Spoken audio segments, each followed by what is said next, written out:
Sino ba yung bumaba sa kotse na yon? Wala naman akong inaasahan na bisita. Aling Susi, parang si Randy. Oo nga si Randy. Oo nga, Tinay. Ang anak ko nga si Randy. Dito na lang po natin siya hintayin. Ang dami niyang dalang pasalubong, oh. Anak ko, kailan ka pa dumating? Kahapon lang, Nay. Mano po? Kaawaan ka ng Diyos. Ang tagal mo ring nawala, anak. Sa wakas nagkita na ulit tayo. Opo, Nay. Tapos na ang kontrata ko sa Saudi. Salamat naman at nakauwi ka ng maayos. Lalo kang gumagwapo, Randy. Mukha ka ng Arabo. Hindi ka nga namin kagad nakilala eh. Akala namin kung sinong artistang dumating. Hindi pa rin kayo nagbabago, Ate Tinay. Sige, maiwan ko muna kayong mag-ina. Kanina pa naman ako nandito eh. Tsaka na lang ulit tayong magkwentuhan, ha? Lagi pa rin palang pumupunta dito si Ate Tinay. Kung hindi nga sa kanya eh. Naging kainip-inip ang ilang taong kong paghihintay sa'yo. Kapag nandito siya, lagi niyang pinasasaya ang araw ko. Malaki pala ang utang na loob ko kay Ate Tinay kung ganun. Bigyan niyo na lang siya ng chocolate. Bakit nga pala hindi mo isinama ang mag-iina mo? Masakit po kasi ang tiyan ni Marilyn eh. Ang mga anak naman namin ayaw sumama kung hindi kasama nanay nila. Ang tagal ko na rin kasing hindi nakikita ang mga apo ko eh. Di bale, sa susunod, sasama ko na sila. Nay, kumusta naman kayo habang wala ako? Namiss ko talaga kayo. Lagi din ako nag-aalala sa inyo dahil mag-isa lang kayo dito. Mag-isa lang ako dito sa bahay pero maraming kapitbahay ang tumitingin sa akin. Katulad na lang ni Tinay. Marami ang nagmamalasakit sa akin kahit hindi nila ako kadugo. Ang pagkakaroon ng mabait na asawa ay biyaya mula sa may kapal. Pero ang sakim na asawa ay parang sumpa sa isang pagsasama. Kailanman hindi makukontento sa biyayang meron siya. Ang labis na kasakiman, madalas sumahantong sa kapahamakan ng mga mahal sa buhay. Mapagpalang araw, Miss Gwen. Matagal niyo na akong taga-subaybay at talaga namang nakakaadik ang makinig sa inyo simula nang irekomenda ng kapitbahay ko ang channel niyo. Araw-araw akong nakikinig at umaasa na isa na ang kwento ko sa maririnig ko. Tawagin niyo na lang akong Susi. Byuda at may isang anak. 65 na ang edad sa kasalukuyan. Malakas at walang iniindang sakit. Tubong Mindoro ang aking pamilya. Pero dito na kami sa Pampanga naninirahan dahil taga rito ang nasira kong asawa. Maaga akong nabyuda. 30 pa lang ang edad ko noon. Mula nang mamatay sa aksidente ang asawa ko, hindi ko na ulit ibinaling ang atensyon ko sa ibang lalaki. Na kahit ilang buwan pa lang siyang namamatay noon, marami na ang nagpapalipad hangin sa akin. Buong buhay ko, inilaan ko na lang sa nag-iisa kong anak. Kung ano-ano ang pinasok kong trabaho para mapagtapos siya sa pag-aaral. Hanggang sa nakapag-asawa siya at hindi nagtagal nakapag-abroad. Ano po ba ang pinagkakaabalahan niyo? Tumatanggap pa rin ako ng mga tahiin. Malaking tulong din kasi yun sa pang-araw-araw ko. Hindi ba kayo binibigyan ni Marilyn ng pera? Paminsan-minsan. Anong paminsan-minsan? Dapat po buwan-buwan kayong nakakatanggap sa padala ko Yun ang sabi ko kay Marilyn eh. Hayaan mo na anak. Ang mahalaga naman naaalala niya akong bigyan. Totoo din ba na ayaw niyong tanggapin yung cellphone na pinabili ko kay Marilyn?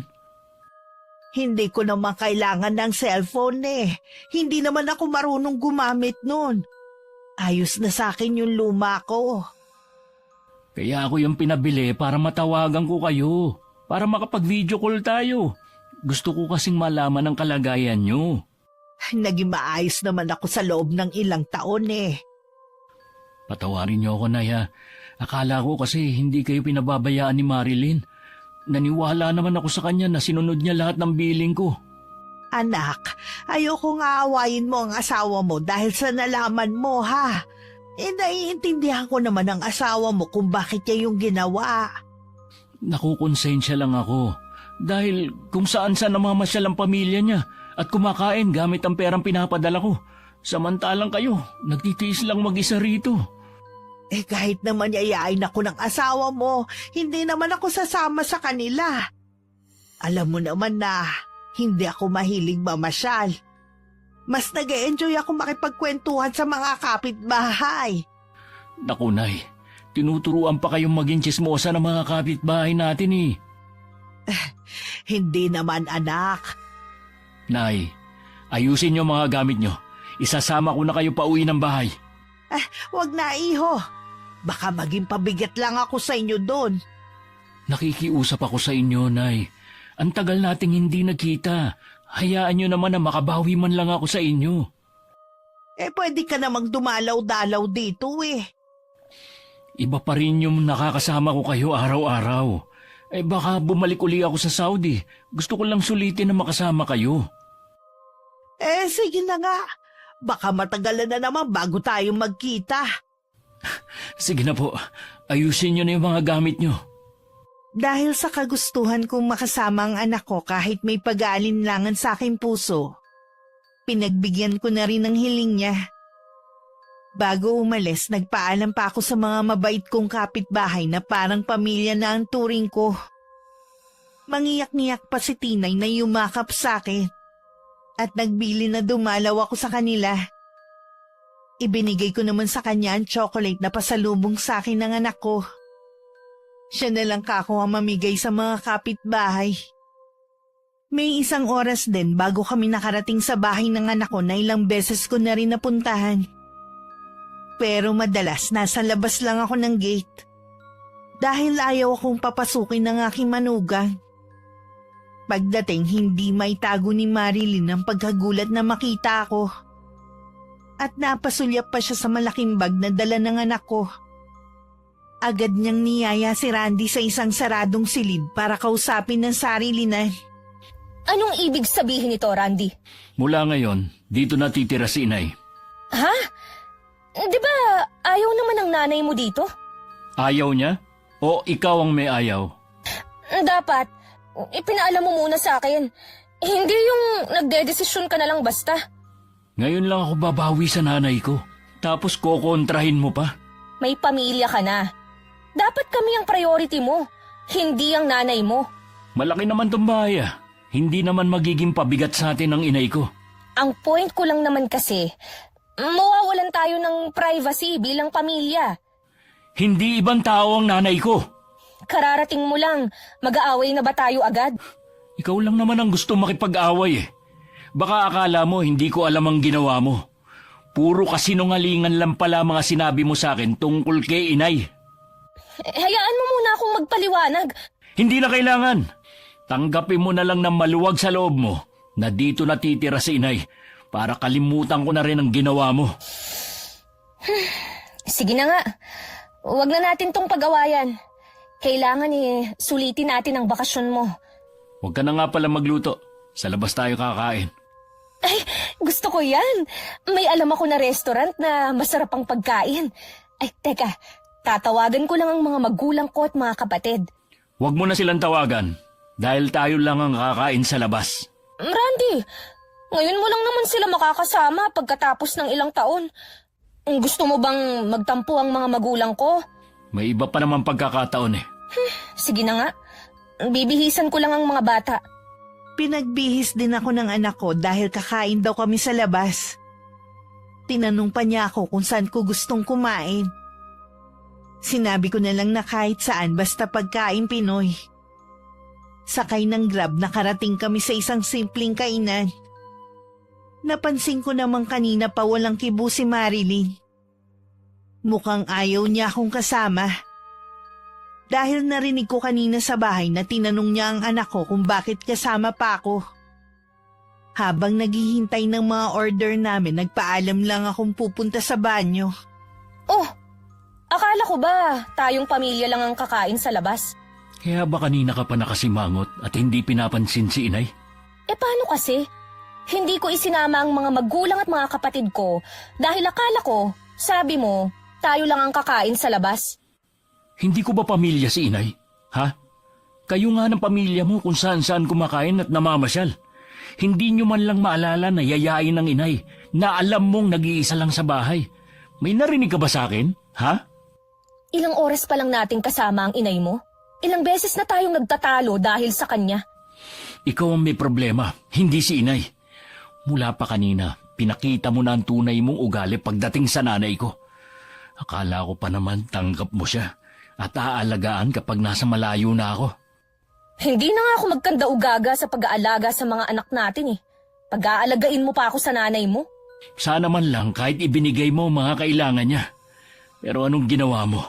Ultimo maliit na halaga na pinaaabot ko sa'yo, hindi mo ibinigay. Akala ko ba, hindi mo na yan uungkatin kapag pumayag ako na sa atin tumira ang nanay mo? Ayusin mo kasi ang ugali mo. Ayokong tatratuhin mo na parang ibang tao si inay. Oo na. Pabalik na ako sa lamesa namin nang makita ko na parang nagtatalo ang mag-asawa. Bago ko makalapit, tumigil na rin sila. Ilang sandali pa dumating na ang mga order namin. Pinagsilbihan naman ako ng anak ko. Inalok niya ako ng lahat ng mga nakahain sa mesa namin. Salamat anak ha. Kumain ka na rin. Nay, kung may gusto pa kayo, magsabi lang kayo o orderin natin. Ang dami nga nitong in-order mo Mauubos kaya natin to. Pwede naman nating iuwi kapag hindi naubos. Kumain lang po kayo, Nay. Halos lahat po ng in-order ni Randy paborito nyo. Oo nga Oh, mga apo, bakit hindi kayo masyadong kumakain? Ay naku, Nay. Hindi po kasi nila gusto ang pagkain dito Di sana sa iba na lang tayo kumain. Doon sa gusto ng mga apo ko. Di kayo naman po ang hindi nakakain. Alam kasi namin na pagkain Pinoy lang ang gusto nyong kainin. Pasensya ka na, iha, kung medyo maselan ako sa pagkain, ha? Hindi nyo kailangang humingi ng pasensya, Nay. Marami pa naman pagkakataon para kumain sa ibang restaurant na gusto naman nila. Pilitin na lang natin na ubusin ang pagkain. Sayang din kasi ang mahal pa naman. Hindi lang ang mga apo ko ang tamilmil sa pagkain, pati ang manugang kong si Marilyn. Halata sa ekspresyon ng mukha niya na hindi niya gusto ang pagkain. Kahit masarap naman ang mga pagkain at paborito ko pa ang ilang putahe, nawalan na rin ako ng gana. Ipinabalot na lang ni Randy ang natira at inuwi namin. Nag-enjoy naman ako dahil nakasama ko ang anak ko at mga apo. Pagdating sa bahay, agad na ako nagpunta sa silid na ibinigay sa akin. Kumain lang naman kami sa labas, pero napagod agad ako. Naiiling na lang ako dahil parang pinapaalala no na tumatanda na ako. Mahal, matutulog ka na ba? Hindi pa naman. Bakit? Kachat ko kasi sina Mama. Tinatanong nila kung kailan daw tayo magbabakasyon. Gusto raw nilang pumunta ng Palawan Napapagod pa kasi ako Alam mo naman, nakararating ko lang kahapon. Yun nga ang sabi ko di ba, anniversary na nila sa isang buwan, kaya gusto nilang mag-celebrate sana sa Palawan. Matagal pa naman pala Mabuti na rin kasi na habang maaga pa mapagplanuhan na natin, di ba? Dapat sila nagpaplano nun at hindi tayo. Nasanay kasi ang pamilya ko na kapag may planong mamasyal o magbakasyon, ako ang taga-ayos ng lahat. Mabuti nga yun para makapag-relax ka rin habang nagbabakasyon ka rito. Ilang taon din ako na puro trabaho. Ang gusto ko sana, mahabang pahinga na dito lang sa bahay. Grabe ka naman. Magpahinga ka muna ng ilang araw at saka natin planuhin ang bakasyon ng buong pamilya. Pwede mo ba akong masahihin? Oo naman. Masama bang pakiramdam mo? Medyo Masama pala ang pakiramdam mo, pero nagyaya ka pang lumabas. Hindi naman tayo nag-enjoy. Ikaw lang naman ang hindi. At saka ikaw, turuan mo naman ang mga anak natin na huwag maging maselan sa pagkain. Anong magagawa ko kung hindi nila gusto ang pagkain? Hindi naman kailangang gustuhin nilang pagkain. Basta kainin nila kung ano ang nasa mesa. Tama na nga. Magtatalo na naman tayo eh. Kinabukasan maaga akong gumising. Tahimik pa ang buong bahay. Nakialam na ako sa kusina at ako na lang ang nagluto ng almusal namin. Katatapos ko lang ang magluto nang magising si Randy. Humihikab pa siyang lumapit. Ipinagtimpla ko naman siya ng kape niya. Natutulog pa raw ang mag-iina at malamang mamaya pa magigising ang mga yon.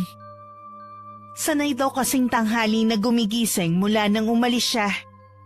Kaya kami na lang ang nagsalo ng niluto kong agahan. Ito talagang luto niyong hinahanap ko, Nay. May kasama kasing pagmamahal ang pagluluto ko kaya masarap. Kaya pala walang katulad. Kumain ka pa ng marami. Nay, pwede niyo bang lutuan ng mga anak ko? Ang papayat kasi. Baka kung ano na lang ang pinapakain sa kanila ni Marilyn. Oo ba, akong bahala. Siya nga pala.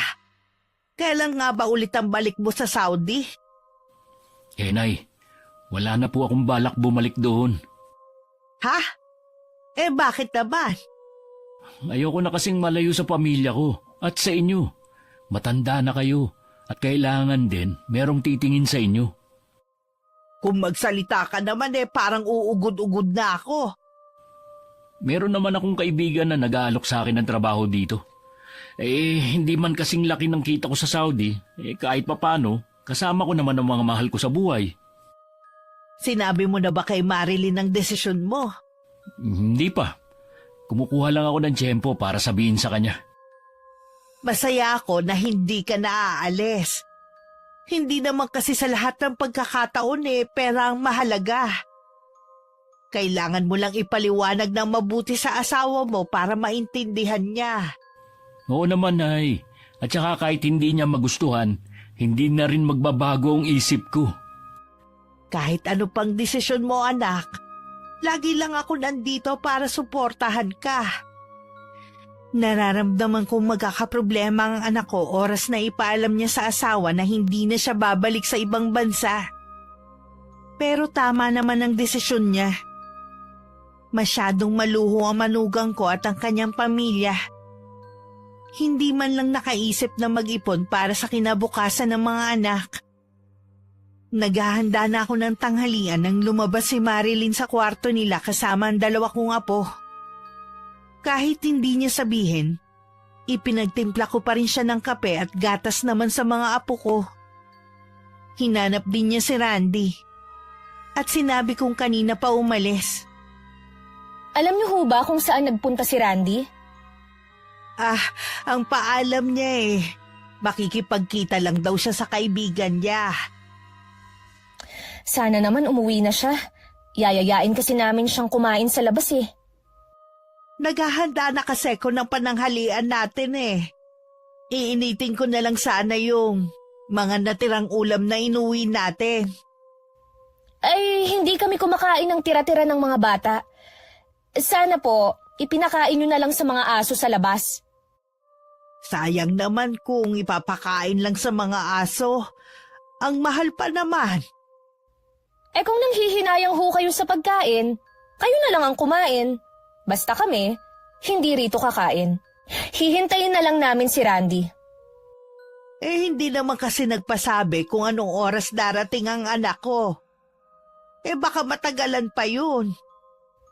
Kung hindi pa siya darating, pwede naman kaming umorder online ng pagkain, gaya ng lagi naming ginagawa. Hindi maganda sa kalusugan ang kumain ng mga pagkain na ino-order nyo lagi sa mga fast food. Kaya nga ang dami na nagkakasakit ngayon Ano ho ang gagawin ko? Hayaan na magutom ang mga anak ko. Hindi naman sila sanay kumain ng mga lutong bahay. Dapat nga habang bata pa, sanayin mo na sila. Mas okay pa rin kasi kung magluluto na lang dito para makatipid din kayo. Alam ko ang gagawin sa mga anak ko. Kaya wag na ho kayong makialam. Mga magulang ko nga hindi ako pinakikialaman. Kayo pa kaya? Nagmamalasakit lang naman ako eh. Hindi ko kailangan ng pagmamalasakit nyo. Oo, sige. Hindi na ako makikialam. Kung magbabago ang isip ninyo, may sinaing naman ako rito. Teka, bakit naman ang dami niyong sinaing? Sa susunod, magpapaalam muna kayo sa akin bago kayo makialam sa kusina. Pasensya ka na ha. Yan ang gagawin ko sa susunod. Pasado alauna na, hindi pa rin dumarating si Randy. Kanina pa rin siya tinatawagan ng asawa pero hindi siya sumasagot. Lukot na nga ang mukha nito at nagrereklamo na rin sa kanya ang 2 bata na nagugutom na. Ang ginawa niya, umorder na nga lang ng pagkain at sa sala sila kumain na mag-iina. Habang nasa kusina ako at mag-isang kumakain. Gusto ko rin sanang hintayin ng anak ko para may makasabay ako. Kaya lang nagugutom na rin ako. Ilang sandali lang dumating na rin si Randy. Nagtaka pa siya na bakit sa sala kumakain ng mag-iina. Umorder na lang kami ng pagkain. Kanina pa nagugutom ang mga bata eh. Bakit kasi ang tagal mo? Yayayain ka sana namin kumain sa labas eh. May hinintay pa kasi akong isang kaibigan eh. Na-traffic siya. Kaya nalate sa usapan namin. Bakit nga pala tayo dito kumakain? Gusto kasing manood ng TV ng mga bata habang kumakain eh. Si Inay nga pala. Ngayon, nasa kusina. Baka kumakain na rin. Bakit hindi mo man lang inaalok ng pagkain nyo? Aalukin ko? Hindi naman siya kakain ito. Kahit na. Sana inalok mo pa rin. Kumain ka na ba? Hindi pa nga eh. Sabayan mo na kami ng mga bata. Marami naman ang in-order ko eh. Hindi na. Sa kusina na lang ako kakain. Yung mga tira lang ang ininit ng inay mo. Ayos lang. Sayang naman kung itatapon lang yun. Sige, ikaw ang bahala. Iniwan na ni Randy ang mag-iina niya sa sala at pumunta na siya sa kusina. Narinig ko naman ang boses niya kaya alam kong dumating na siya. Naabutan pa niya akong kumakain. Kumuha na ako ng plato at kubyertos niya para makakain na rin siya. Pasensya na, Nay, kung ngayon lang ako. Kanina ka pa nga namin hinihintay eh. Nagugutom na ako kaya nauna na akong kumain. Sa susunod, huwag niyo na akong hintayin. Ayokong malipasan kayo ng gutom. Oh, sige anak. Baka gusto niyo ng manok. Ihingi ko kayo kay Marilyn. Ang dami naman nun eh. Hindi na anak. Okay na ang mga ulam na nandito. Ang dami pa nga nito eh. Kumusta nga pala ang lakad mo? Okay naman po. Sa 1 linggo, tatawagan ako ng kaibigan ko kung bakante na yung posisyon na ina-applyan ko. Dapat ipaalam mo na kay Marilyn ang naging desisyon mo. Mamaya po kakausapin ko na siya. Noong hapon, nagulat kami ng anak ko na may mga kaibigan na dumating si Marilyn. Nang tanungin ko si Randy kung kilala niya ang mga dumating, hindi naman daw. Hindi ko alam kung maiinis ako dahil humingi pa ang mga yun ng pasalubong sa anak ko. Hindi man lang sinaway ng asawa niya ang mga yun. Ay, kay Marilyn na lang kayo humingi. Nasa kanya na kasi yung mga pasalubong na dala ko eh. Maiwan ko muna kayo ha. May gagawin pa kasi ako. Iniwan na lang muna namin ng mga bisita sa sala. Dinala ko na rin ang mga apo ko sa kwarto nila. Dahil hindi naman sila pwedeng makihalubilo sa mga yon. Si Randy naman nagkulong lang sa kwarto nila mag-asawa. Dahil abala ako sa pag-iintindi sa 2 bata, hindi ko na malayang nakaalis na pala ang mga bisita. Naabutan ko si Randy na nagliligpit ng mga kalat sa sala. Ako na ang bahala sa mga kalat na yan, iho. Nasa na nga pala ang asawa mo? Sumama po siya sa mga kaibigan niya, paalis. Malamang uumagahin na naman yun sa pag-uwi. Ano ba yung si Marilyn? May pamilya na siya. Dapat hindi na siya lumalabas kasama ng mga kaibigan niya. Nasanay na kasi nung wala ako rito. Ang katwiran niya, Naglilibang lang siya. Pasensya ka na, iho ha. Pero hindi ko gusto ang asal ng mga kaibigan ng asawa mo eh. Kahit naman po ako Hindi ko nga alam kung saan niya nakilala mga ngayon. Ganun na ba talaga ang asawa mo nung makilala mo siya? Nagbago lang siya nung makapagtrabaho ko sa abroad. Biglang lumaki ang ulo at naging sosyal na. Hindi naman sa nakikialam ako pero may ipon ka ba anak? Dahil kung wala baka hindi ka payagan ng asawa mo na hindi na ulit umalis.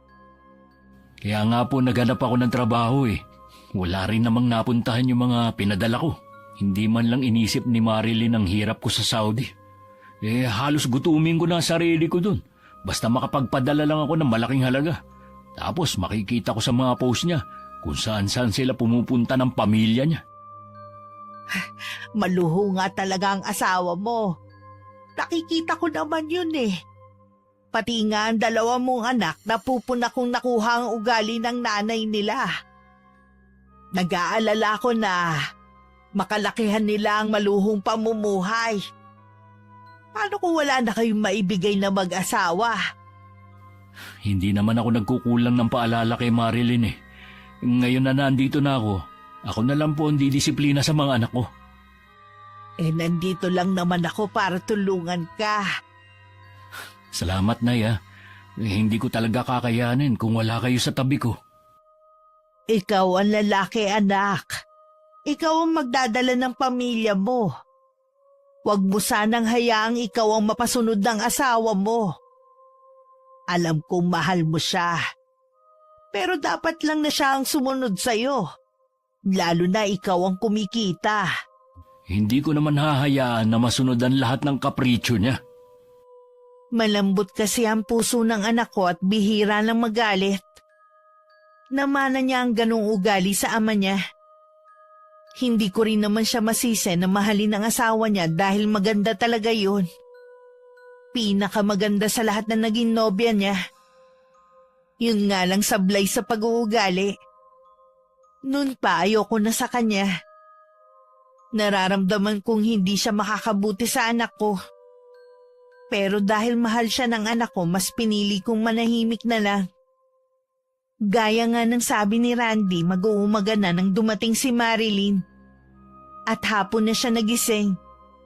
Gusto na sanang makipag-usap sa kanya ng anak ko pero isiningit na naman ito ang tungkol sa pamilya niya. Mahal, kinukulit na ako ng mga magulang ko kung kailan daw tayo magpapalawan. Kung gusto niyo magpalawan, di bahala kayo. Ano bang klaseng sagot yan, ha? Ano bang gusto mong isagot ko, ha? Kung gusto niyo, ituloy niyo ang pagpunta doon. Sila naman ang gagastos Hindi mo yata ako naiintindihan Ipaliwanag mo kasi na maayos. Kaya ako to sinasabi sa'yo dahil gusto ng mga magulang ko na ikaw ang gumastos.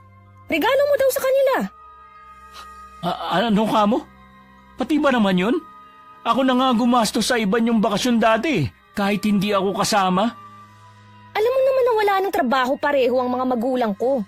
Kaya wala silang pera. Oh, yun naman pala Bakit kailangan nilang pumunta doon? Wala naman pala silang budget. Huwag mong sabihin na hindi mo sila pagbibigyan. Sapat na lang ang pera ko dito. Baka wala pang 1 buwan, ubus na to. Oh, babalik ka pa naman sa abroad Tsaka ka na lang mag-ipon ulit. Wala na akong balak bumalik doon. Ha? Bakit naman? Isipin mo naman, sa loob ng 5 taong pabalik-balik ko sa Saudi, ito palang bahayan na ipupundar natin. Wala ka man lang ipon. Anong gusto mong gawin ko, ha? Ipunin lahat ng padala mo? Hindi na kami gumastos, ganon? Hindi yun Alam mo na hindi panghabang buhay ang pagtatrabaho sa abroad. Dapat naging masinop ka sa pera. Lagi naman kitang pinaalalahanan tuwing magkausap tayo sa cellphone. Pero ano ginawa mo? Umiiwas ka. Alam mo naman na gusto ko ring maranasan ang mga hindi ko naranasan dati. Hindi naman siguro masama yun. Dapat nagtitira ka. Pati kasi pamilya mo nakikinabang sa padala ko. Pero nanay ko, pinagdadamuta mo. Oh, anong mangyayari sa atin ngayon kung hindi ka nababalik sa Saudi? Naghanap na ako ng trabaho dito. Randy, magkano lang ang magiging sahod mo dito kumpara sa trabaho mo sa Saudi? Wala ka na rin magagawa dahil hindi na ako pumirma ng kontrata bago ko umuwi. Pambihira ka naman, Randy. Nandun ka na nga, mas ginusto mo pa rin dito.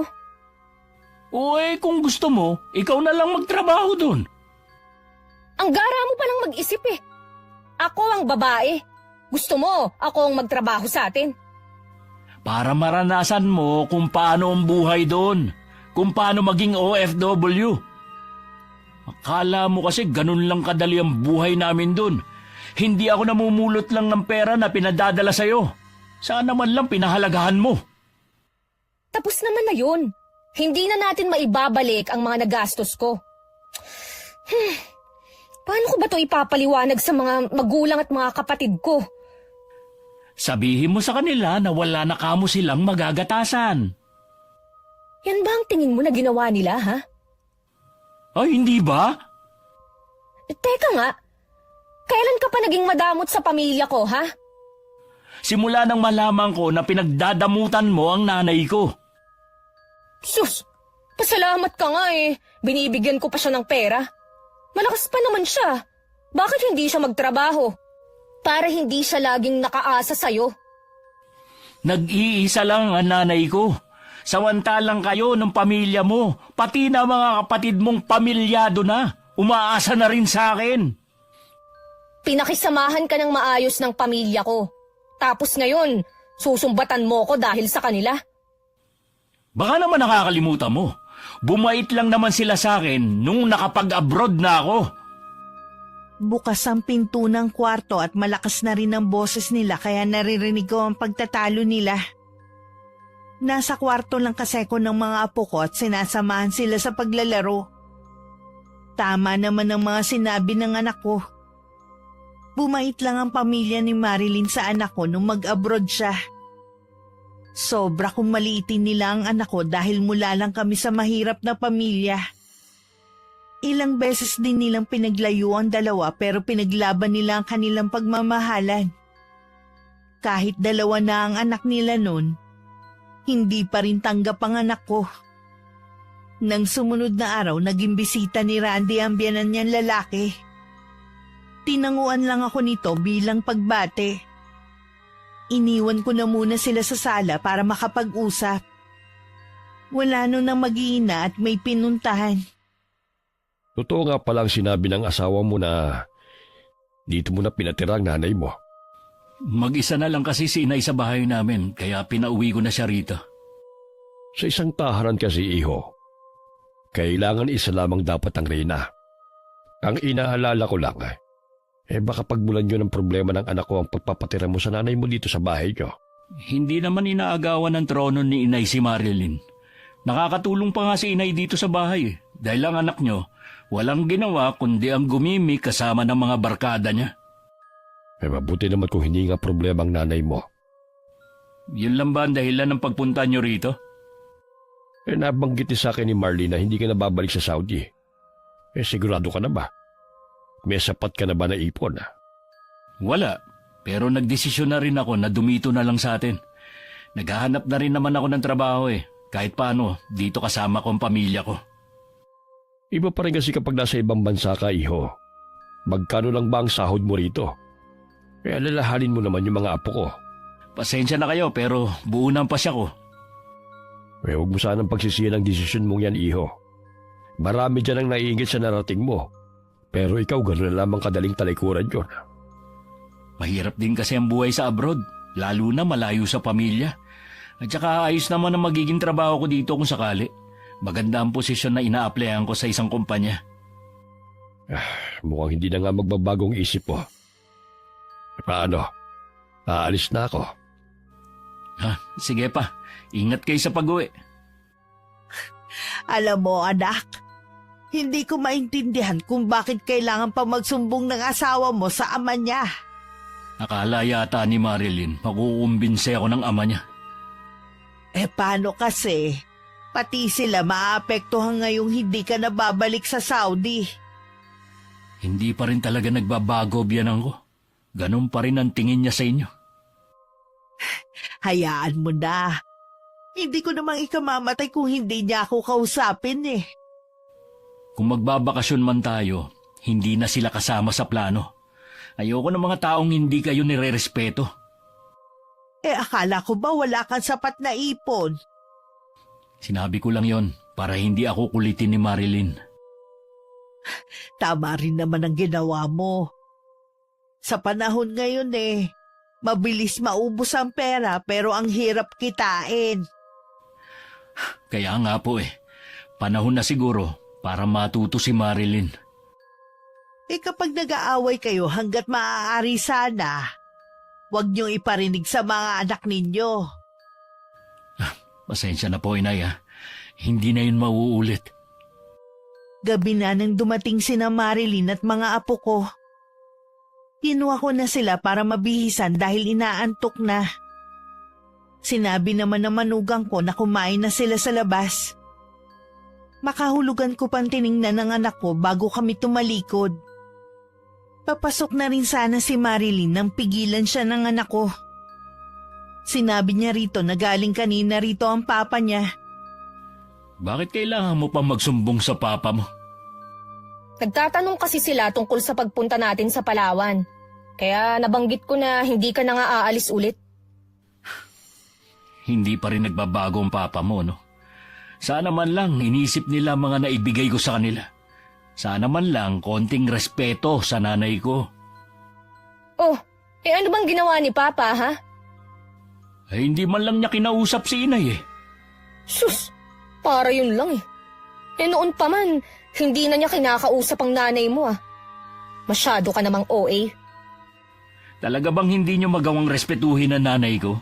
Pati yung pagtira niya rito, kwinento mo pa. Bakit? Totoo naman na nandito ang nanay mo Nag-aalala lang naman ng pamilya ko na baka magbago ang trato mo sa akin sa bahay na to. Hindi mo ba naiisip na malaking tulong si Inay sa atin? Siya ang gumagawa ng mga bagay na hindi mo maasikaso dahil abala ka sa ibang bagay. Kaya nga hindi na ako gumagawa Dahil alam ko naman napapapel yung nanay mo.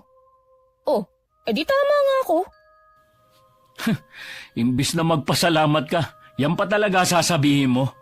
Wala ka na nga ang ginawa kundi ang matulog dito sa bahay Alam mo, Randy, kung lagi na lang tayong mag-aaway dahil sa nanay mo, mabuti pang pauwiin mo na lang siya. May bahay naman siya Sarili mo lang ba talaga ang iniisip mo at ang pamilya mo? Kaya ako nga dinala si Inay dito dahil wala siyang kasama sa bahay namin. Di hanapan mo ng kasama. Problema ba yun? Ay sayaw at sa gusto mo, dito lang si Inay. Baka nakakalimutan mo. Asawa mo ako. At ako ang mas may karapatan sa kanya sa bahay na to. Ay mas lalo naman ako dahil ako ang bumili ng bahay na to. Mabuti pa. Magsama kayo ng nanay mo. Mula nang dumating ako sa bahay na mag-asawa ni minsan hindi ako pinakitaan ng maganda ni Marilyn. Pinaparamdam niya talaga sa akin na hindi niya ako gustong makasama. Binabaliwala ko na lang ang mga pinapakita niya. Ang mahalaga sa akin na tutulungan ko ang anak ko sa dalawa niyang anak at mga gawaing bahay. Iniwasan ko na rin na sumama sa kanila kapag kakain sa labas. Hanggat maaari kasi ayoko makigulo pa. Dumating ang araw na natanggap sa trabaho si Randy. Imbis na matuwa si Marilyn, parang hindi pa niya nagustuhan yun. Mas gusto pa talaga niyang malayo sa asawa. Basta malaki ang sahod. Wala na talagang pag-asa na bumalik ka ng abroad. Mas gusto mo pa yatang malayo ako sa inyo Kung sa tingin mo, nagsasakripisyo ka sa malayo, kami rin naman. Hindi mo man lang inisip ang kinabukasan ng mga bata. Sana kasi nagtatabi ka rin sa mga pinadadala ko sa iyo. Kaso mo, ubos biyaya ka. Oo na, kasalanan ko na.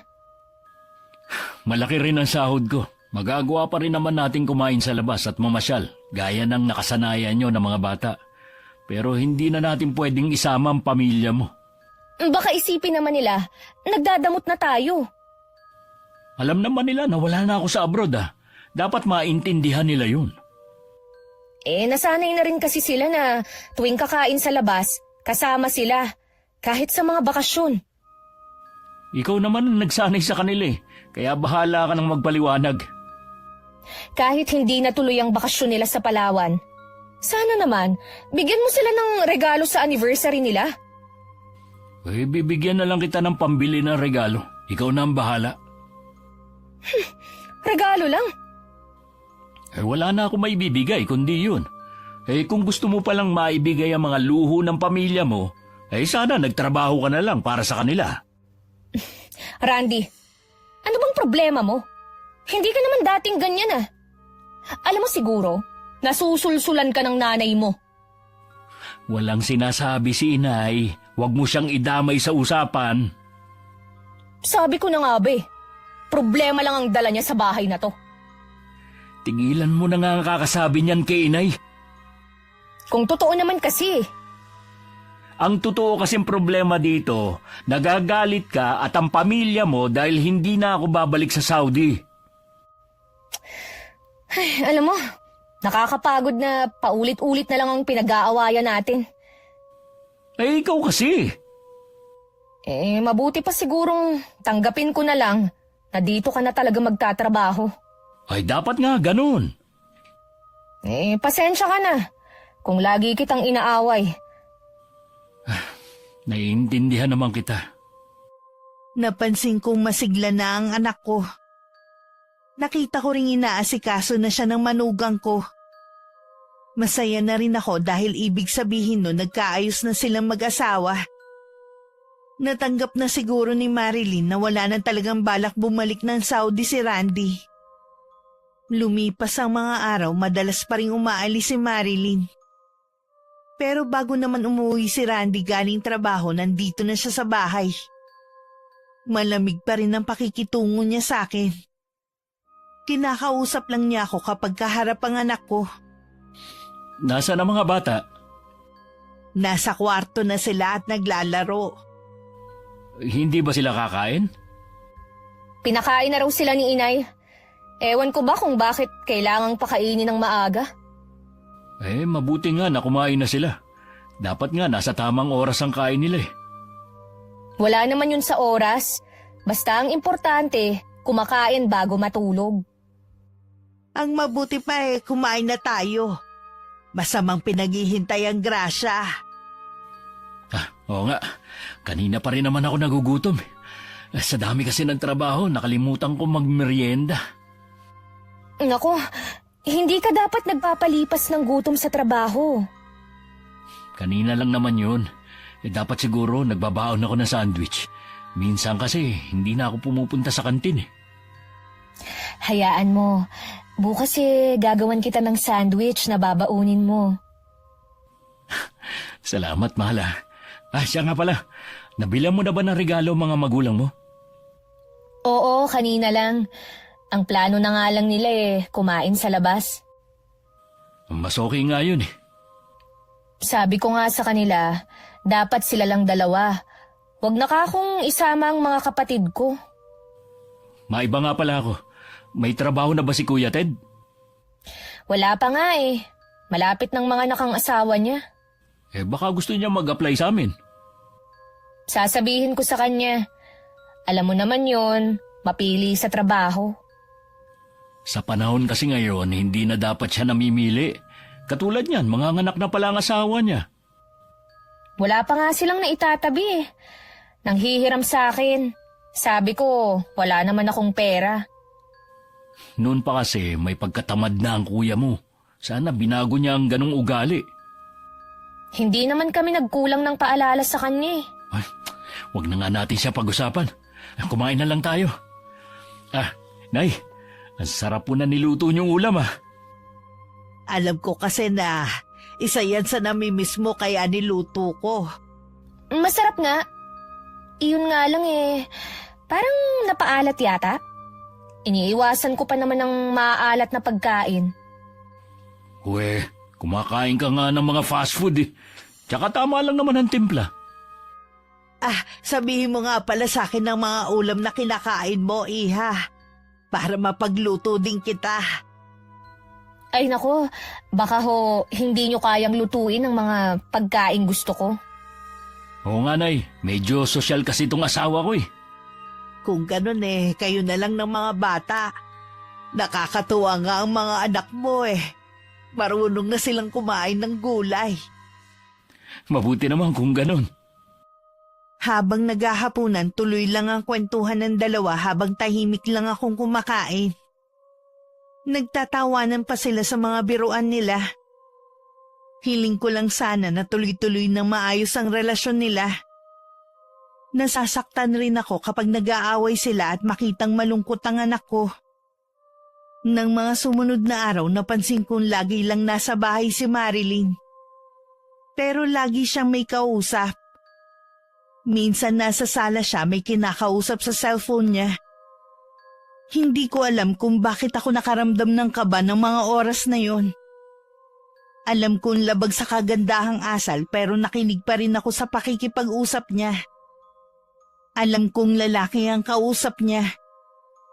Mula nun, lagi ko na siyang minamanmanan. Isang araw hindi ko na napigilang hindi siya kumprontahin. Aalis ka ba para makipagkita sa lalaki mo? Ano? Makikipagkita ho ako sa mga kaibigan ko. Alam kong may iba kang lalaki. Kailan mo pa niloloko ang anak ko, ha? Hindi ko ho alam ang sinasabi nyo. Wala akong lalaki.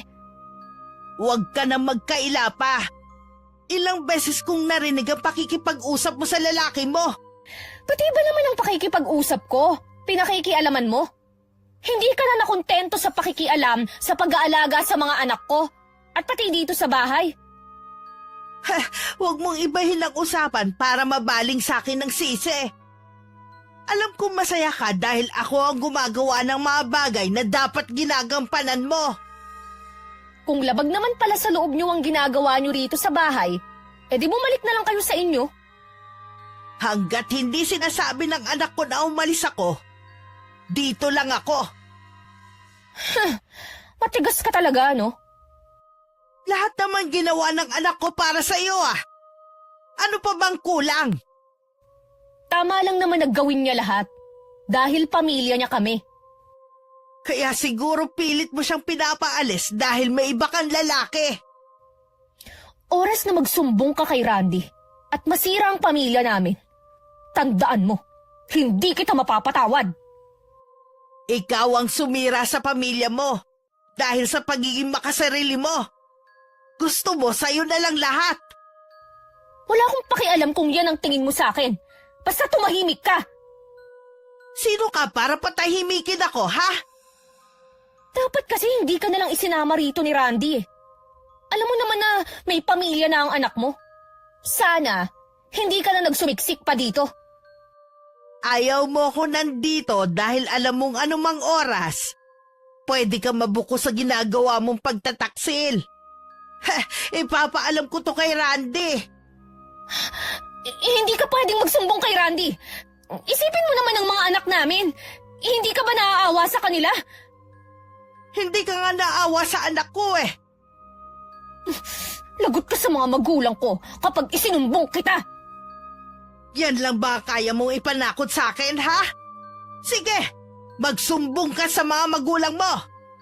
Hihintayin ko sila rito. Mula nang kinausap ko ang manugang ko, lagi na siyang balisa. Hindi na rin siya sumasabay sa aming kumain. Alam kong naiilang siya sa presensya ko. Ang ginawa ko, sumasabay na lang ako sa pagkain sa mga apo ko para sabay silang kumain mag-asawa. Madalas din siyang tulala at malalim ang iniisip. Hanggang napuna na siya ng anak ko. Tuwing tinatanong naman siya ni Randy, lagi namang walang problema ang sagot niya.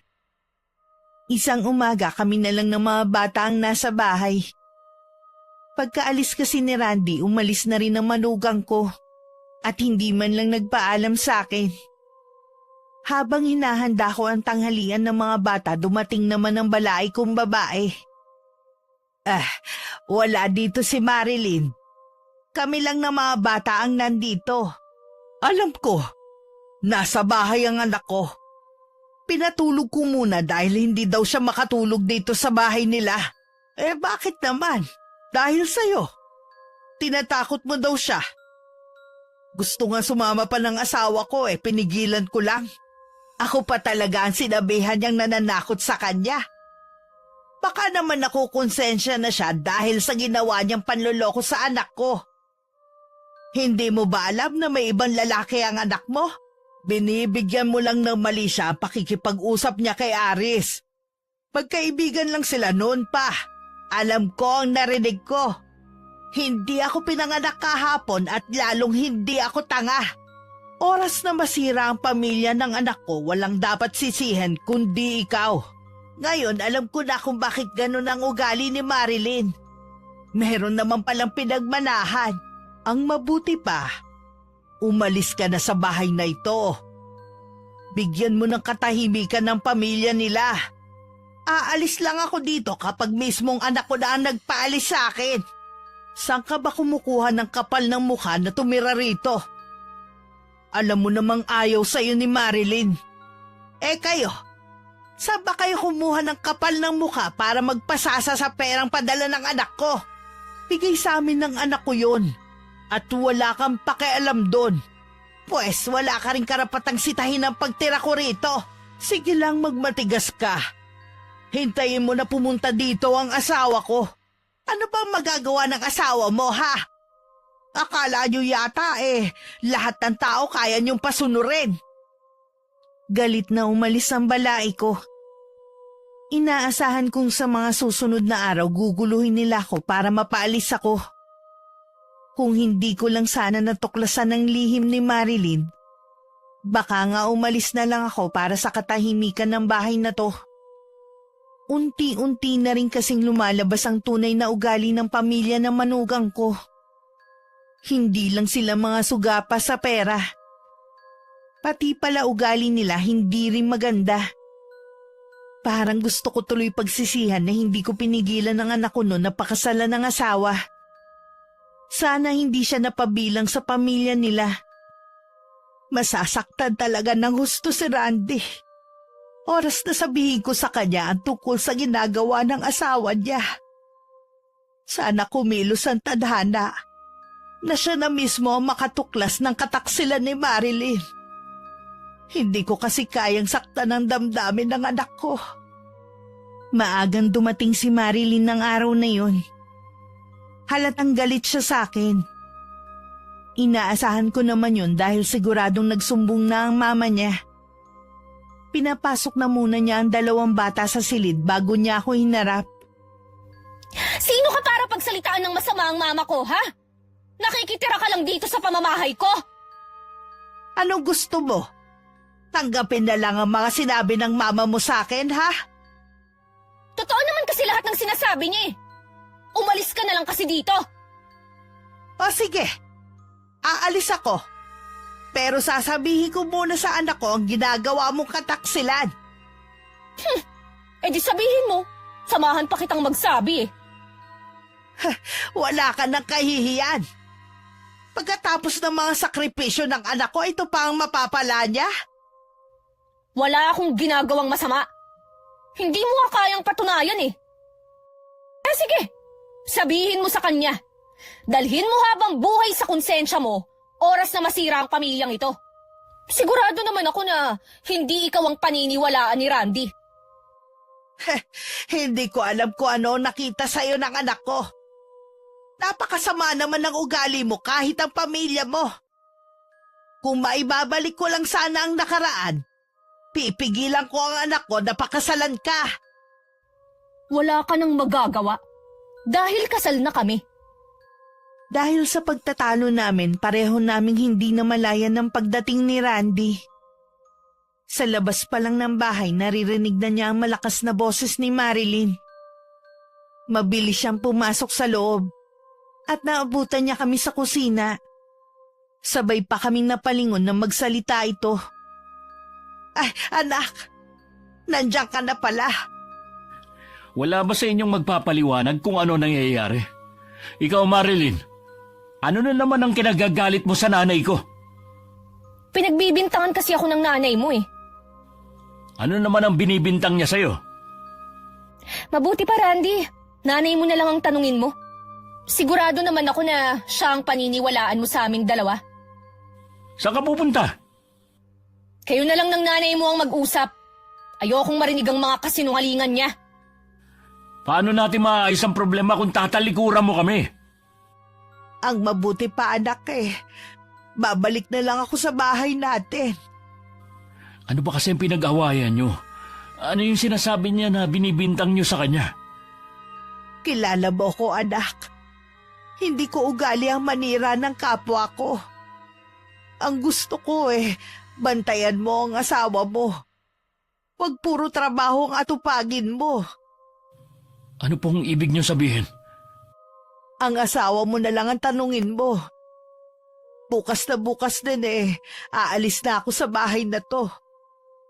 Patawarin mo ko anak ha. Nagkaroon kayo ng problema dahil sa akin. Hindi ako papayag na bumalik kayo sa bahay natin. Nakikiusap ako sa inyo. Nakikita ko na napamahal na sa inyo mga anak ko. Hindi sila malapit sa mga biyanan ko. Pero sa inyo, sa sandaling panahon, nakuha nyo na agad ang loob nila. Malulungkot din ako kapag hindi ko na sila makakasama. Pero ayoko na mas lalo kayong magkagulong mag-asawa. Kakausapin ko si Marilyn. Hindi sa lahat ng oras, siya ang masusunod sa bahay na to. Kung hindi pa rin siya pumayag, aalis na lang ako.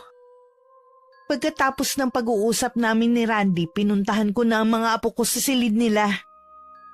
Agad silang yumakap sa akin na para bang nararamdaman nila ang balak kong pag-alis. Sa kwarto naman nila mag-asawa na abutan ng anak ko si Marilyn na may kausap sa cellphone. Agad ito nagpaalam sa kausap niya. Hindi mo ba talaga kayang maging mabait sa nanay ko? Hindi dahil inaagawan niya ako ng trono sa bahay na ito. Pati pakikipag-usap ko sa cellphone, binibigyan niya ng mali siya. Tama ba naman na pagbintangan niya ako na may lalaki, ha? Matanda na si inay. Sana pinagpapasensyahan mo na lang. Ang gusto ko, alisin mo na siya rito. Para matahimik na ang bahay na ito. Wala namang ginagawang masama si inay. Ikaw lang naman tong ayaw sa kanya. Hindi mo ba naiisip na palapit na sa kanya mga anak natin? Malulungkot sila oras na umalis ang lola nila. Ang dami nang ang alam ng dalawa Marunong nang kumain ng gulay at nagdadasal na rin bago kumain at matulog. Dahil yun kay inay. So ipinamumukha mo sa akin na wala akong silbing ina, ganun ba? Dapat nga ikaw ang nagtuturo nun sa mga anak natin pero ang nanay ko pa talaga. Sige, gagawin ko yan. Basta paalisin mo lang ang nanay mo dito. Ngayon nga lang ako bumabawi sa nanay ko Sa lahat ng hirap niya sa akin tapos gusto mo pang paalisin ko siya. Kung hindi dahil sa kanya, wala ako sa kinalalagyan ko ngayon. Wala kang utang na loob sa kanya. Obligasyon niya na pag-aralin at bigyan ka ng magandang buhay. Mahal ko si inay, kaya gusto kong bumawi sa kanya. Ayoko sa kanya at ayokong nandito siya. Hindi mo ba ako naiintindihan, ha? Kapag umalis si inay, sasama ako sa kanya. Mag-isa ka sa bahay na to. Ano? Mas pipiliin mo ang inay mo kaysa sa akin, ha? Anong klase kang asawa? Nagtitimpi lang ako sa ugali mo at sa mga naririnig ko sa mga kaibigan natin na mga ginagawa mo habang nasa abroad ako. Sige, sila ang paniwalaan mo kaysa sa akin na asawa mo. Isang ebidensya lang at talagang iiwan kita. Isasama ko ang mga anak natin. Gawin mo at mananagot ka sa papa ko. Lagi naman yan ang panakot mo Ano bang meron dyan sa ama mo, ha? Malalaman mo. Oras na iwan mo ko. Nang sumunod na araw, dumating naman ang balay kong lalaki. Si Marilyn ang nagpapasok sa kanya. Kasalukuyan ako naglilinis noon ng kusina nang tawagin ako ng manugang ko. Pagpunta ko sa sala, prenteng nakaupo si Manuel. Si Marilyn naman pangiti-ngiti sa isang tabi. Kitang-kita ko rin ng galit sa mukha ng ama niya. Nagsumbong na naman siguro sa'yo tong anak mo, no? Natural na magsusumbong sa akin ang anak ko dahil inaapi niyo siya sa sarili niyang pamamahay. Walang umaapi sa kanya sa bahay na ito. Mula nang magsama sila ng anak ko, nagbuhay reyna ng anak mo at alam yan ni Marilyn. Tama lang. Dahil hindi namin pinalaki ang mga anak namin para lamang maghirap sa mga asawa nila. Eh ano ba talaga ang sadya mo, Balae? Umalis ka na sa bahay na ito bago pa kita kalad ka rin palabas. Sino ka para gawin sa akin yan, ha? Huwag mo akong subukan. Hindi ko alam kung saan kayo kumukuha ng kakapalan ng mukha ng mag-ama. Ipinaglalaban ko lang ang karapatan ng anak ko. Eh pareho lang naman tayo nakapakanan ng mga anak natin ang iniisip. Sana kung nagmamalasakit ka sa pagsasama nila, pagsabihan mo yung anak mo na maging tapat naman sa anak ko. Alam na ng papa ko na ginagawan mo lang ako ng kwento na may ibang lalaki. Wala kang maipakita na ebidensya eh. Ang kapal ang mukha mo para sirain ang pagsasama ng dalawa. Bumalik ka na sa pinanggalingan mo at hayaan mong mamuhay ng tahimik ang mag-asawa. Magkaroon ka naman sana ng kahihiyan, Nay. Umuwi ka na sa inyo. May sarili ka namang bahay eh. Huwag ka na makihati sa kita ng anak mo. Ipaubaya mo na lamang yun sa mag-iila. Bibigyan lamang kita ng ilang araw para umalis sa bahay na ito. Eh kung wala na kayong sasabihin, maiwan ko na kayo. May gagawin pa kasi ko sa kusina. Sana naman umalis na siya. Hindi talaga ako mapakali kapag nandito siya. Sabihin mo lamang ako kapag hindi pa siya umalis. Kakalad ka rin ko talaga sa palabas ng bahay na ito. Salamat pa ah. Lagi kayong nandyan. Eh hindi naman kita pwedeng pabayaan na lamang. Siya nga pala. Malapit ang piyesta sa atin. Pakisabi mo nga sa asawa mo na baka pwedeng siya nang sumagot sa panghanda natin. Sasabihin ko po sa kanya. Hindi naman yung tatanggi eh. Malaki naman ang sahod niya sa trabaho. May mas malaki sana kung nasa abroad siya. Imbis na nakakapagbakasyon kami ng mama mo sa iba't ibang lugar napurnada patuloy. Kaya alam mo namang ikaw lang ang pwede naming asahan sa bagay na yon. Wala na po tayong magagawa. Hindi ko mapilit si Randy. Baka kahit dito na siya nagtatrabaho magawa pa rin natin. Titingnan ko po. Bago pa lang kasi sa trabaho si Randy. Mahirap kung ngayon ko siya hihiritan. Sabihan mo na lang kami ha. Paano? Aalis na ako. Mag-iingat po kayo sa pag-uwi nyo. Kasalukuyan ako nasa silid ko. Inayos ko ang mga damit ko at inilagay ko lahat sa bag na dala ko. Pati mga damit na binili ni Randy sa akin nung dumating ako rito. Napangiti pa ako nung maalala ko kung paano niya patagong binigay sa akin ng mga to. Maging ang mga alahas na binili pa niya nung nasa Saudi siya. Alam kong hindi niya ako papayagan kaya aalis ako ng palihim. Nakakaramdam na rin kasi ako ng hiya sa pananatili ko rito. Ayoko na rin dagdagan ng kahihiyan ko. Kung sakaling kalad ka rin ako ng balai ko. Kinabukasan madilim pa umalis na ako sa bahay nila. Dahil walang pasok ng araw na yun si Randy, tanghali na siyang nagising. Nagtaka pa siya dahil hindi niya ako nakita sa kusina. Sa pag-aakalang nasa silid ako, pinuntahan niya ako ron. Nakita niyang bukas ang kabinet at wala ang mga damit ko. Hindi aalis si inay ng walang dahilan. Hindi ko alam. Dahil hindi naman kami nag-uusap ng nanay mo. Baka naman kasi may sinabi ka sa kanya. Mabuti pa umamin ka na lang. Wala akong aaminin. Dahil wala akong ginagawa sa kanya. Si nanay na lang ang tatanungin ko. Huwag mong sabihin na pupuntahan mo pa siya. Umalis na nga siya rito eh. Hayaan mo na. Kaya mo bang gawin ang ginagawa ni inay nung nandito pa siya, ha? Oo naman. Para yun lang eh. Si inay na lang ang nag-iisa kong pamilya. Pero dahil sa kasakiman mo, lumayo siya. Hindi naman kasi tama na pamilyado ka na, makikipisan pa sa atin ang nanay mo. Ang mga magulang ko nga eh. Ni minsan, hindi nakitulog dito dahil malaki ang respeto nila sa atin. Iba naman ang mga magulang mo eh. May mga kasama sila sa bahay. Samantalang si inay, mag-isa lang sa dati naming bahay. Nakikiusap naman ako, Randy. Huwag mo na siyang pabalikin dito. Kahit siguro magmakaawa pa ako kay inay, hindi na rin siya babalik dito. Mabuti pa, mamasyal na lang tayo ng mga bata. Ang tagal na nating hindi nakakalabas eh. Okay, bilisan mo na lang yung mga bata.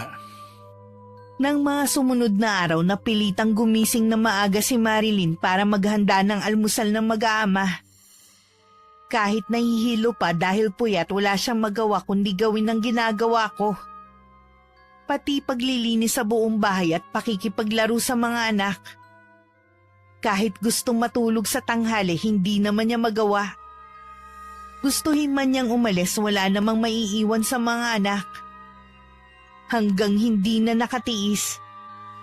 Nagsabi na siya kay Randy na kumuha na sila ng kasambahay. 1 linggo pa lang akong wala sa kanila.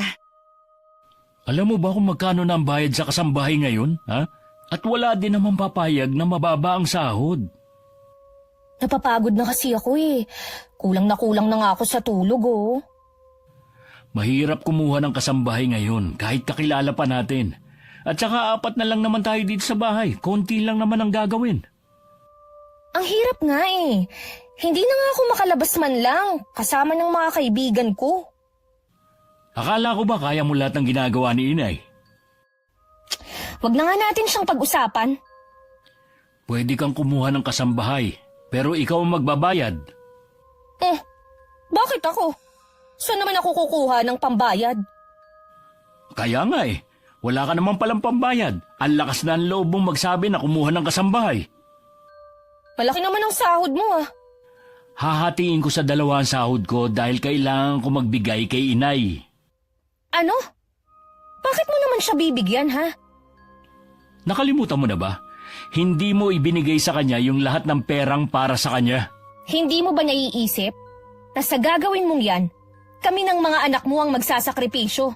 Hindi kayo magsasakripisyo dahil ibibigay ko naman lahat ng kailangan nyo. Baka ang ibig mo sabihin, ang pamilya mo ang magsasakripisyo dahil wala na akong balak magbigay sa kanila. Umuwi ka lang dito. Naging madamot ka na. Dahil nakita ko kung gaano ka kaswapang sa pera. Pati yung maliit na halaga para kay inay, nagawa mo pang kupitin. Mas higit naman akong may karapatan sa sahod mo kaysa sa nanay mo. Pasalamat na lang siya. Kahit papano binigyan ko siya. Wala na talaga akong masabi sa kasakiman mo. Hindi ako papayag. Nakahati ko ang nanay mo sa sahod mo. Sasabihin ko to kay Papa. Ay sige, sabihin mo. Wala akong pakialam. Randy! Bumalik ka rito! Nag-uusap pa tayo! Randy! Buwisit talaga. Ang tanda na mamasmoy pa rin. Simula nang umalis ako sa bahay ng anak ko, may ilang beses na rin akong dinalaw ni Randy. Naikwento ko na rin sa kanya ang ginawang pakikipag-usap sa akin ng mga magulang ni Marilyn. Kung paano nila ako sinabihan na umalis sa bahay na yon. Hindi niya yun nagustuhan. Pero sabi ko na lang nahayaan na. Nang araw na yon, hindi ko inaasahan ng pagdating ng anak ko. Ganong oras kasi nasa trabaho siya. Mas lalo ako nag-alala nang makita ko ang malaking pasa sa mukha niya. Teka, nakipag-away ka ba ha? Opo, Nay. Hindi ko na kasi napigilan yung galit ko kanina. Sinugod ko yung lalaki ni Marilyn. Ang kapal pa ng mukha na sabihin na matagal na sila. Matagal na daw akong balak hiwalayan ng asawa ko kung hindi lang daw sa pera ko. Paano mo nalaman ang tungkol sa lalaki ng asawa mo? May kaibigan ako na nakakita sa kanila sa isang handaan noon. Kinunan pa sila ng video. Ngayon nga lang niya pinakita sa akin dahil nag-aalangan daw siya dati. Yun siguro ang lalaking lagi niya kausap sa cellphone niya. Pwede mo silang kasuhan, anak. Hindi na po. Ayokong mag-aksaya ng oras sa kanila. Magsama na sila ng lalaki niya basta sa akin ang mga anak ko. Ano pa kayang hinahanap ni Marilyn sa'yo at nagawa pa niya manlalaki? May mga ganun talagang babae, Nay.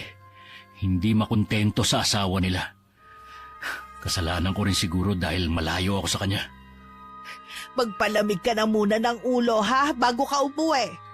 Baka kasi masaktan mo ang asawa mo dahil sa bugso ng galit mo eh. Kaya nga po dito ako tumuloy. Ayoko munang umuwi sa amin. Bahay mo pa rin to, at kahit anong oras pwede ka rito. Ang kwarto mo nga palang una kong ipinaayos. Salamat po, Nay. Hindi ko na alam ang gagawin ko eh. Kung ano ang tingin mong tama, yun ang gawin mo. Kahit masakit. 2 araw ding hindi umuwi si Randy sa bahay nila. Hindi rin niya sinasagot ang tawag ng asawa. Nasisiguro naman daw niya na nakapagsumbong na sa kanya ang lalaki nito na alam na niya ang relasyon nila. May mga gabing nakikita ko siyang umiiyak sa dilim. At labis ako nasasaktan para sa kanya. Kapag kaharap naman ako, lagi may nakapaskil ng ngiti sa labi niya para hindi ako mag-alala. Nung araw na yun, nasa bahay nila Marilyn ng papa niya. Sakto balak umuwi ni Randy para kunin ang mga damit at isama ang mga anak. Ano bang pumasok sa ulo ng asawa mo at bigla na lamang siya umalis ng bahay? Hindi ko nga po alam eh. Basta na lang siyang hindi umuwi. Sigurado ko, nandun siya sa nanay niya. Kapag hindi pa siya umuwi ngayon, pupuntahan natin siya sa bahay ng nanay niya. Hindi na po kailangan. Nandito na ako. Nagpakita ka ng hayop ka. Ilang araw mong hindi inuwian na mag-iina mo.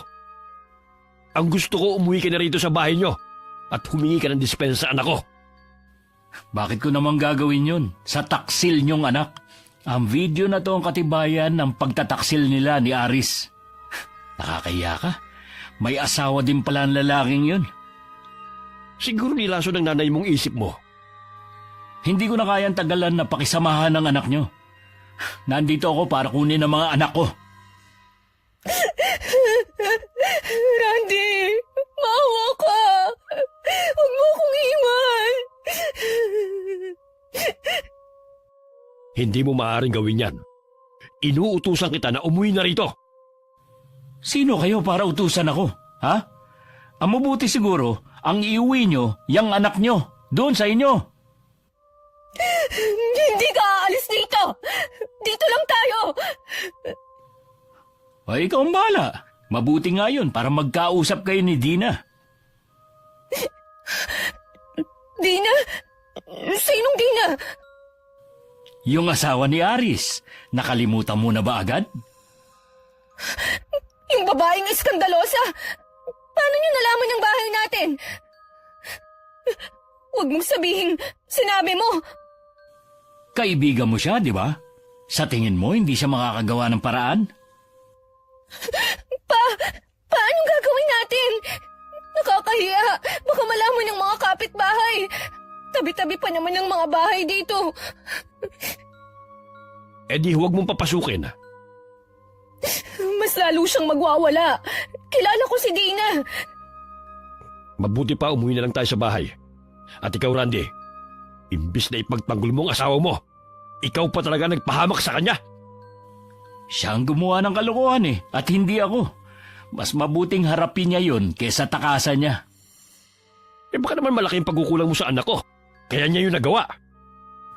Naku, pasensya na kayo kung nagawa niyang magloko habang nasa abroad ako at nagpapakahirap doon para maibigay ko lang ang pangangailangan niyo.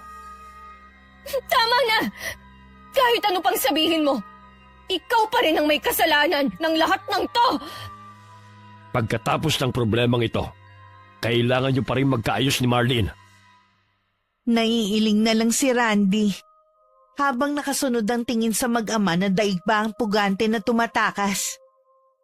Ni hindi man lang nagawa ng asawa na magpaalam muna sa mga anak. Tuwang-tuwa naman ang 2 bata na makita ang ama. At lalo silang natuwa nang malaman na makikita at makakasama na nila ako ulit. Pagdating sa bahay, halos ayaw nang humiwalay sa akin ng mga apo ko. Bumitiw lang sila sa akin nang kailangan na nilang matulog.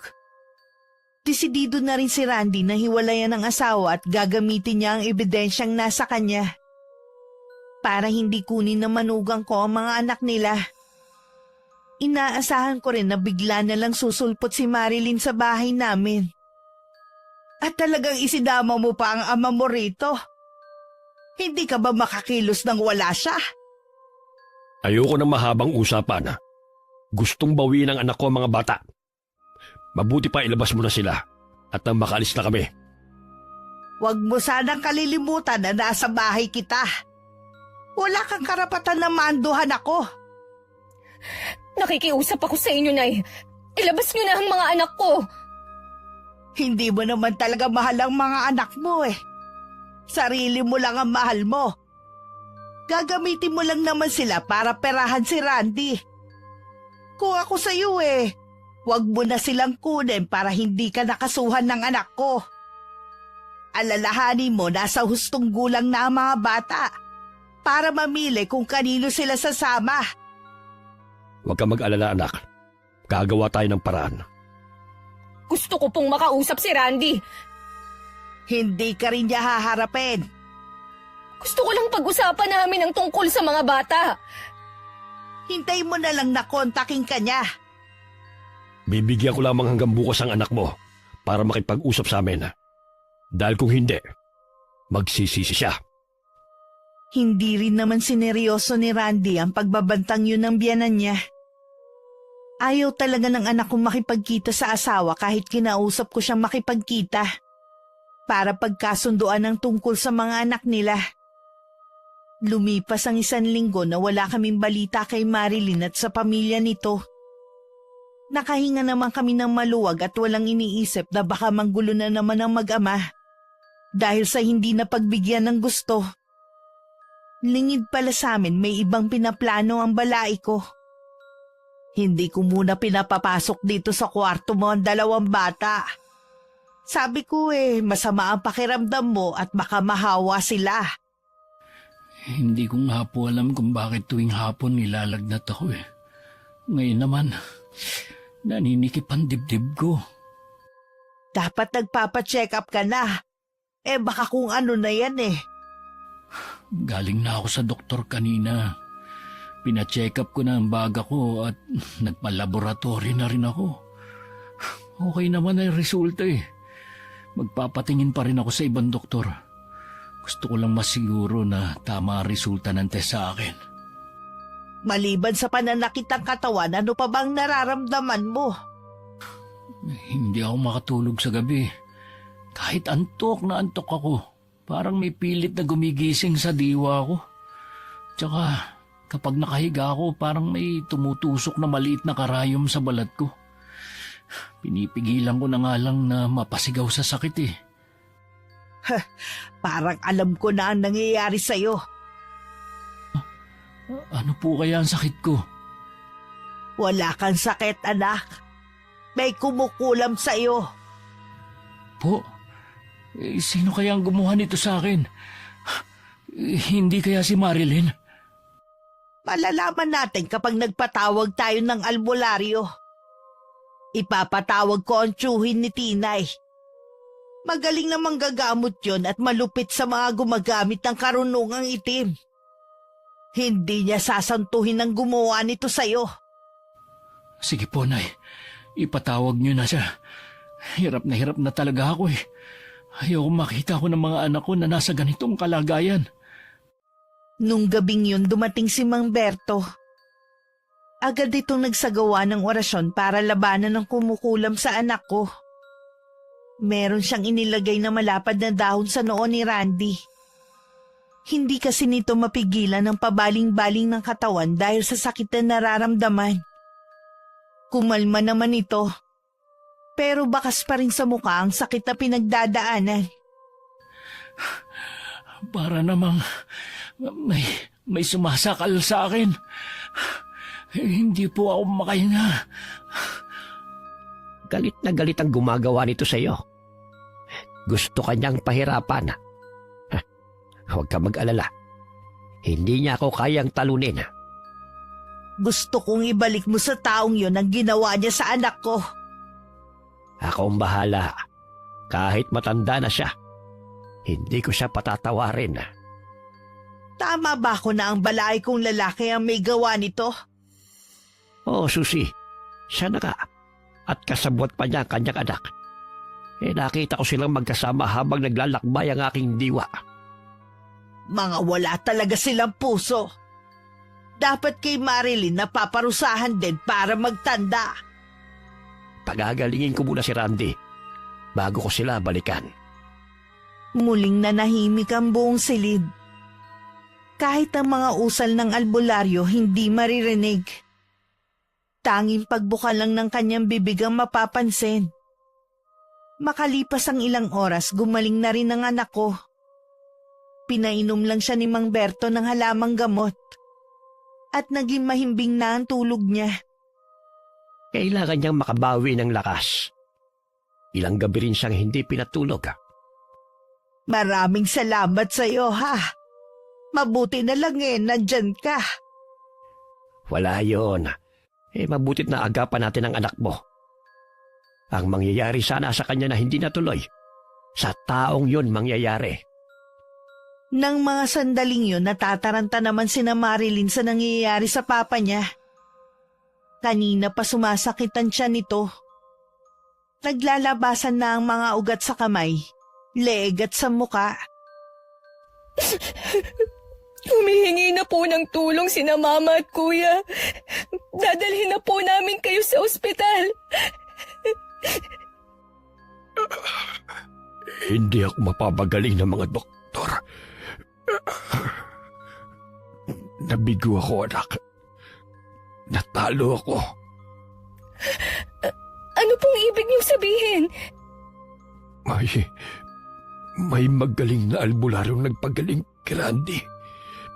Ibinalik niya sa akin ang sumpang ginawa ko. Nalaman po kaya nila na kayo ang nasa likod ng nangyari kay Randy? Oo, anak. Ikaw nang bahala sa mama mo. Nararamdaman ko na hindi na ako magtatagal. Sorry pa. Kasalanan ko tong lahat. Kung di dahil sa akin, hindi mangyayari to sa inyo.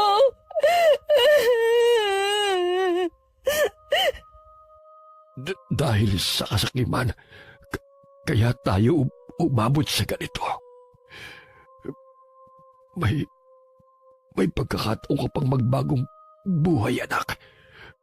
Huwag mong sayangin ang pagkakataon. Pakayanin niyo po.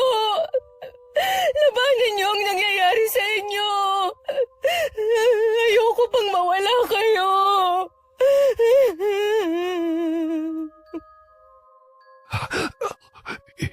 Hindi ko na kaya, anak. Patawarin mo ko. Hindi ako naging mabuting ama sa iyo. Pa! Pa!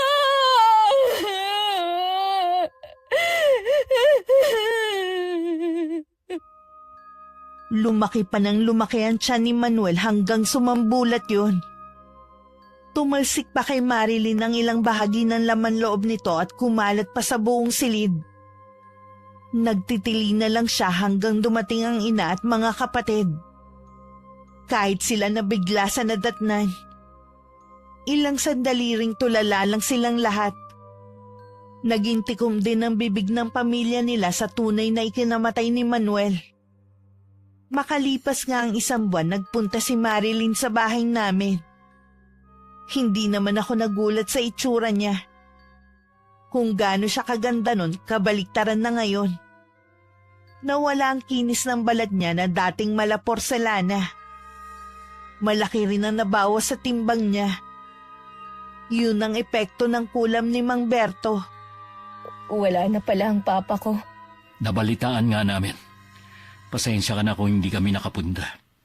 Nailibing na kasi ang ama mo nung mabalitaan namin.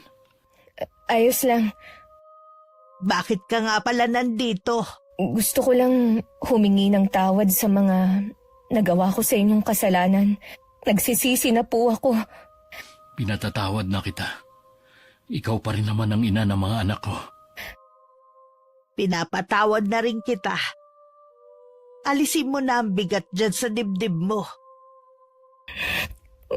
Marami pong salamat. Napakabuti niyo. Sana rin po hayaan niyo ako na madalaw ang mga anak ko. Gusto ko pong iparamdam sa kanila na nagbago na ako at mahal ko sila. Hindi kita inaalisan ng karapatan sa bagay na yan. Pero sana, huwag ka nang umasa na magkakabalikan pa tayo. Huwag kang mag-alala, Randy. Hindi ko hihilingin yun. Para lang talaga sa mga bata. Sana rin po mapatawad niyo na rin ang papa ko. Nagbayad na siya sa ginawa niyang kasalanan, sapat na yun. Sana lang matahimik na ang kaluluwa niya nasan man siya ngayon. Isang beses sa isang linggo dinadalaw ni Marilyn ang mga anak niya sa bahay. Naging magkaibigan naman sila ng anak ko sa kabila ng mga nangyari. Alam kong masaya sila na hanggang magkaibigan na lang sila. Ang mahalaga na patawad na nila ang isa't isa at wala nang galit sa mga puso nila.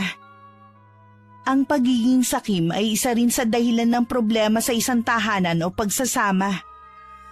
Kapag sariling kapakanan lamang ang laging iniisip at hindi makontento sa kung anong meron, kapahamakan ang magiging resulta.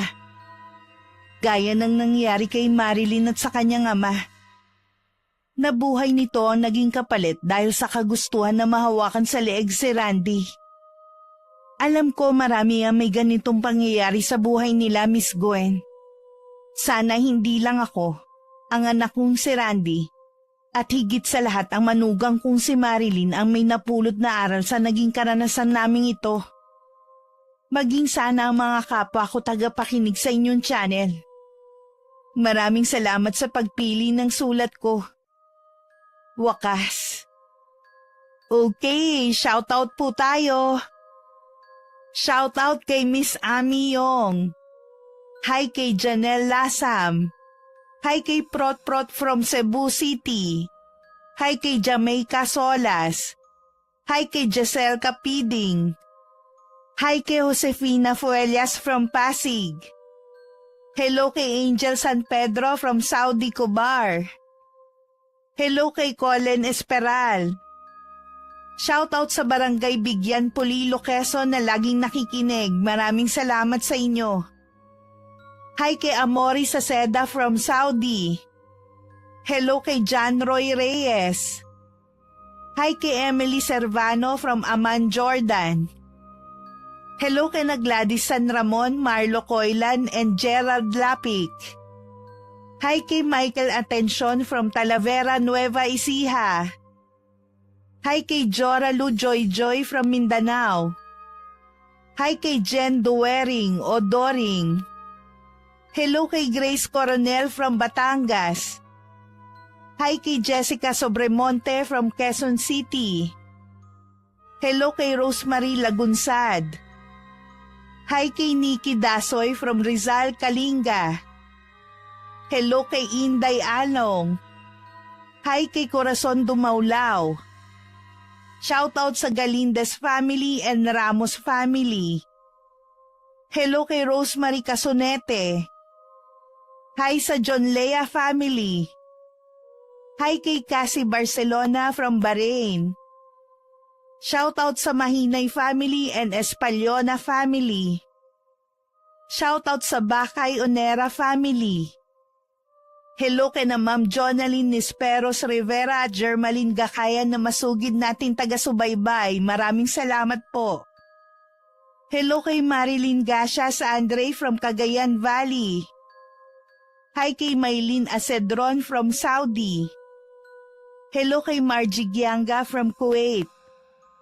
Shoutout sa Benny Dals PH from Abha, Riyadh. Hi kay Raquel Laure from Muntinlupa City. Hello kay Loida Padayogdog. Hello kay na Raquel Hasegawa, her husband Mitsuru, and Uncle Buboy in Mexico, Pampanga. Hi kina Troy, Tresha May at Axel Rose. Hello kay Jennifer Uwano from New Zealand. Hi kay Nerissa Molina. Hello kay Cherry Joy Totanes. And hi kay Arlene Castro Ramos. Maraming salamat po sa patuloy niyong pagsuporta at pakikinig. Ingat! God bless!